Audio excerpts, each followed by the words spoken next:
அனைத்து தமிழ் உறவுகளுக்கும் அன்பு வணக்கங்கள். இது உங்கள் நெற்றிக்கண், நான் உங்கள் மகிழன்.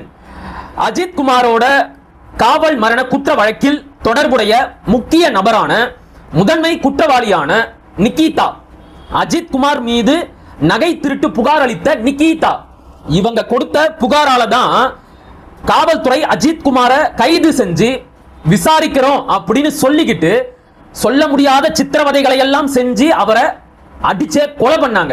இப்படி ஒரு அப்பாவி இளைஞனோட காவல் மரணத்தில் தொடர்புடைய நிகிதாவும் அவங்களுடைய அம்மாவும் இத்தனை நாட்களாக எங்கேயோ தலைமறைவா இருக்கிறாங்க.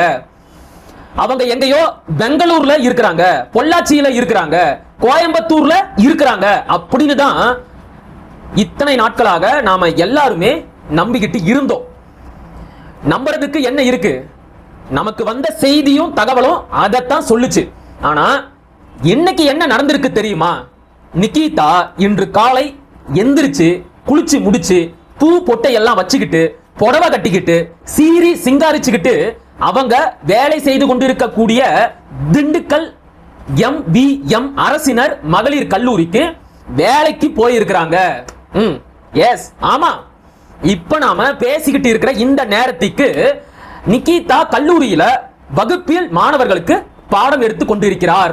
ஆனாலும் பாருங்க, காவல்துறை இன்னமும் நிகிதாவை வெளியில எங்கேயோ வலை வீசி தேடிக்கிட்டே இருக்கிறாங்களாம். வேடிக்கையா இருக்குல்ல? இதெல்லாம் நம்புற மாதிரியா இருக்கு?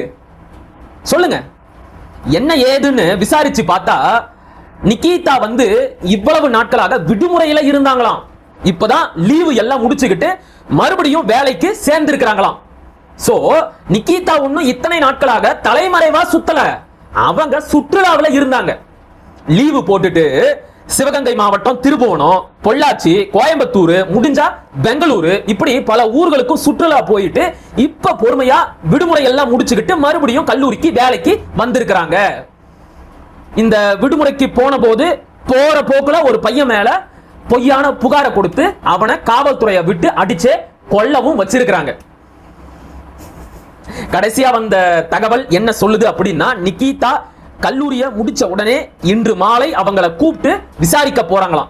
மேபி இந்த காணொலியை நீங்க பார்க்கிற நேரத்துக்கு காவல்துறை நிகிதாவை விசாரித்து கொண்டிருக்கலாம். ஆனா எது எப்படியோ இந்த காவல்துறையின் விசாரணை என்பது முழுக்க முழுக்க நாடகம், வெறும் கண் துடைப்பு மட்டுமே. இத எப்படி சொல்றேன் அப்படின்னா, நேற்றைக்கு புதிய தலைமுறையில் நிகிதாவோட ஒரு பேட்டி வெளியாச்சு. அந்த பேட்டி ரெண்டு பாகம். முதல் பாகம் நேற்றைக்கு வெளியாச்சு, இரண்டாவது பாகத்தை நான் இன்னும் பார்க்கல. ஒருவேளை இப்ப அது வெளியாகி இருக்கலாம். மீடியாவில் இருக்கிறேன் அப்படிங்கிற முறையில சொல்றேன். ஒரு முக்கியமான செலிபிரிட்டியை பேட்டி எடுக்கிறாங்க அப்படின்னா எடுத்த உடனே அதை எடிட் பண்ணி போட மாட்டாங்க. எப்படியும் எடிட்டிங் வேலையெல்லாம் முடிஞ்சு அந்த பேட்டியை போடுறதுக்கு ஒரு நாள் ஆகும். அப்ப நிகிதாவோட பேட்டி நேற்றைக்கு புதிய தலைமுறையில வெளியாச்சு அப்படின்னா அதுக்கு ஒரு நாளைக்கு முன்னாடியே புதிய தலைமுறை அவங்கள தொடர்பு கொண்டு அவங்கள பேட்டி எடுத்திருக்கணும். அப்ப புதிய தலைமுறைக்கு கூட நிகிதா எங்க இருக்கிறாங்க, அவங்களோட வீடு எங்க இருக்கு அப்படிங்கிற எல்லா தகவலும் தெரிஞ்சிருக்கு. காவல்துறைக்கு மட்டும் தெரியல, அவங்க வேற எங்கேயோ நிகிதாவை தேடிக்கிட்டே இருக்கிறாங்க.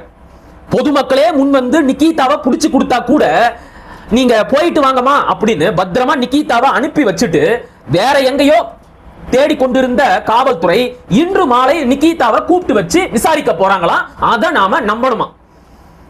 அவங்க சொல்லி கொடுத்திருப்பாங்க இத்தனை நாட்களாக நிகிதாவுக்கு எப்படி எல்லாம் பேசணும், என்னெல்லாம் சொல்லணும் அப்படிங்கறத சொல்லி கொடுத்திருப்பாங்க போல.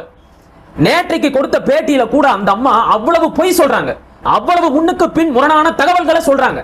இந்த வழக்கையே ஒட்டு மொத்தமாக திசை திருப்பக்கூடிய பல திரிக்கப்பட்ட புதிய புதிய தகவல்களையும் செய்திகளையும் சொல்றாங்க. பல புதிய நபர்களை இந்த வழக்கிற்குள்ள கொண்டு வராங்க. திடீர்னு ஏதோ ஒரு பூக்காரி கதையை சொல்றாங்க. அது என்ன பூக்காரி கதை அப்படின்னு கேட்டா, நிகிதாவும் அவங்களுடைய அம்மாவும் காவல் நிலையத்திற்கு நகை திருடு போயிருச்சு அப்படின்னு சொல்லி புகார் கொடுக்க போனாங்களாம். புகார் கொடுத்த உடனேயே காவல்துறை அஜித் குமாரை பிடிச்சு விசாரிச்சுக்கிட்டு இருந்தாங்களாம். அந்த நேரத்துக்கு ஒரு பூக்காரி போலீஸ் ஸ்டேஷனுக்குள்ள வந்தாங்களாம். இது இப்படியே நிறுத்துங்க. இந்த அம்மா ஏற்கனவே கொடுத்த பேட்டியில என்ன சொன்னாங்க? நானும் எங்க அம்மாவும் புகார் கொடுத்துட்டு போயிட்டோம், அதுக்கப்புறம் காவல்துறை அஜித் குமாரை கூப்பிட்டு விசாரிச்சதோ அடிச்சு கொன்னதோ எனக்கு தெரியவே தெரியாது. 2 நாள் கழிச்சு தான் அஜித் குமார் செத்ததே எனக்கு தெரியும் அப்படின்னு சொன்னாங்க. இன்னைக்கு புதிய தலைமுறை தொலைக்காட்சி பேட்டியில நானும் எங்க அம்மாவும் புகார் கொடுத்தோம், அதுக்கப்புறம் காவல்துறை போய் அஜித் குமாரை கைது செஞ்சு கூட்டிக்கிட்டு வந்து விசாரிச்சாங்க. அப்ப ஒரு பூக்காரி வந்தாங்க. சரி வந்தாங்க, வந்தவங்க என்ன பண்ணாங்க, எங்க என் ஆளு அப்படின்னு கேட்டாங்களாம். யாரு? பூக்காரி. அப்ப நிக்கிதா நினைச்சுக்கிட்டாங்களாம் இந்த பூக்காரி தான் அஜித் குமாரோட பொண்டாட்டி போல, அதான் என் ஆளுன்னு கேக்குறாங்க. அப்புறம் பக்கத்துல உட்கார்ந்து இருக்கிறவங்க சொன்னாங்களா, அவங்க ஏதோ விளையாட்டுக்கு சொல்றாங்க, நீங்க அதையெல்லாம் சீரியஸா எடுத்துக்காதீங்க அப்படின்னு. அந்த அம்மா சொல்லிட்டு போச்சான், அந்த பூக்காரி நிக்கிதா கிட்ட சொல்லிட்டு போச்சான், ஏமா நீ கவலைப்படாத, நான் போய் கேட்கிறேன், நான் போய் கேட்டா சொல்லுவாரு அப்படின்னு அந்த பூக்காரி நிக்கிதா கிட்ட சொல்லிட்டு உள்ள போச்சான். உள்ள போயிட்டு வெளியே வரும்போது அந்த பூக்காரி என்ன தெரியுமா சொல்லியிருக்கு, இவனுக்கு இதே வேலைதாமா, நான் கேட்டாலே சொல்ல மாட்டேங்கிறான், விடு போலீஸ்காரங்க கண்டுபிடிச்சு கொடுத்துருவாங்க அப்படின்னு சொன்னாங்களாம். அவங்க எப்படி இதை கட்டமைக்கிறாங்கன்னு புரியுதா? அதாவது அஜித் குமார் தான் நகையை எடுத்தாராம். பூக்காரி போய் கேட்டதுக்கும் அவர் அதை சொல்லவே இல்லையாம், எங்க வச்சிருக்கிறாரு அப்படின்னு சொல்லவே இல்லையாம். திடீர்னு பூக்காரி வந்து நிக்கிதா கிட்ட சொல்லுதான், அவருக்கு இதே வேலைதான். இதே வேலைதான்னா அஜித் குமார் தொடர்ந்து இப்படிப்பட்ட திருட்டு குற்றங்கள்ல ஈடுபடுறாரு, அவருக்கு இதே வேலைதான் அப்படின்னு அந்த பூக்காரி சொல்லிட்டு போனதாக நிக்கிதா அந்த பேட்டியில சொல்லி இருக்கிறாங்க. இது உண்மையா? இது உண்மைனா ஏன் இதை ஏற்கனவே சொல்லல? நேற்றைக்கு ஒரு குரல் பதிவு வெளியிட்டீங்கல்ல, அதெல்லாம் சொல்லி இருக்கலாம். இல்லனா ஏற்கனவே ஒரு பேட்டி கொடுத்தீங்கல்ல, அதெல்லாம் சொல்லி இருக்கலாம். அதெல்லாம் எல்லாம் சொல்லாத தகவலை இப்ப மட்டும் சொல்றீங்க. போலீஸ்காரங்க சொல்லி கொடுத்தாங்களா இப்படி எல்லாம் சொல்லுங்க அப்படின்னு? ஆக இப்படி அந்த பேட்டி முழுக்க முன்னுக்கு பின் முரணான பல தகவல்கள், பல தவறான தகவல்கள். ஆனா இத பத்தி எல்லாம் எந்த கேள்வியும் கேட்காம அந்த நெறியாளரும் அந்த அம்மா சொல்றதை எல்லாம் என்னமோ எஃப்எம் ரேடியோவுல பாட்டு கேட்கிற மாதிரி அமைதியா கேட்டுக்கிட்டு இருக்காரு. ஏமா உன் மேல இப்படி பண மோசடி புகார் எல்லாம் கொடுத்திருக்காங்களே, திருமண மோசடி புகார் எல்லாம் கொடுத்திருக்காங்களே, அதை பற்றி உங்களுடைய பதில் என்ன? இப்படி எல்லாம் அவங்க சான்றுகளை வெளியிட்டு இருக்காங்களே, அதை பற்றி உங்களுடைய பதில் என்ன? இப்படி எந்த ஒரு எதிர்கேள்வியும் அந்த நெறியாளர் கேட்கவே இல்லை.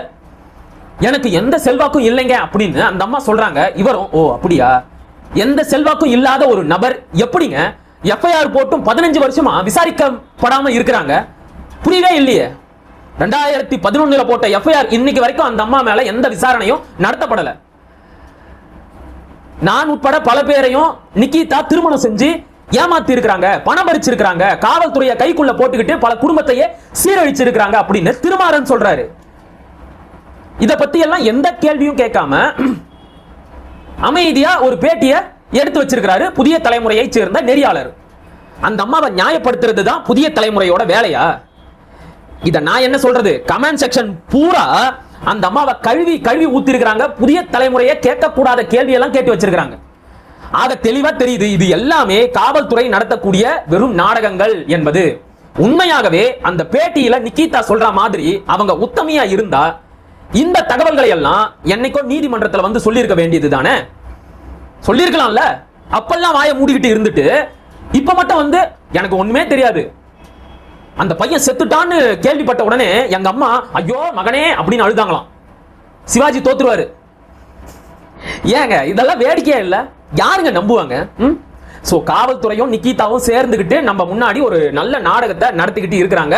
இதையெல்லாம் நாம நம்பணும்னு வேற எதிர்பார்க்கிறாங்க. பொறுத்திருந்து பார்க்கலாம் இந்த வழக்கு எப்படியெல்லாம் போகுது, எப்படியெல்லாம் இதை திசை திருப்புறாங்க, உண்மையாகவே இந்த வழக்குல நீதி கிடைக்குதா என்பதை எல்லாம் நாம பொறுத்திருந்து தான் பார்க்கணும். மீண்டும் ஒரு காணொளியில் சந்திப்போம். அதுவரை இணைந்திருங்கள். இது உங்கள் நெற்றிக்கண், நான் உங்கள் மகிழன். படிப்போம், பகிர்வோம், பயன்பெறுவோம், கற்போம், கற்பிப்போம், களமாடுவோம். தமிழ் வெல்க, தமிழர் வாழ்க, தமிழ்நாடு வளர்க, தமிழ் தேசியம் மலர்க மலர்க மலர்க. நன்றி, வணக்கம்.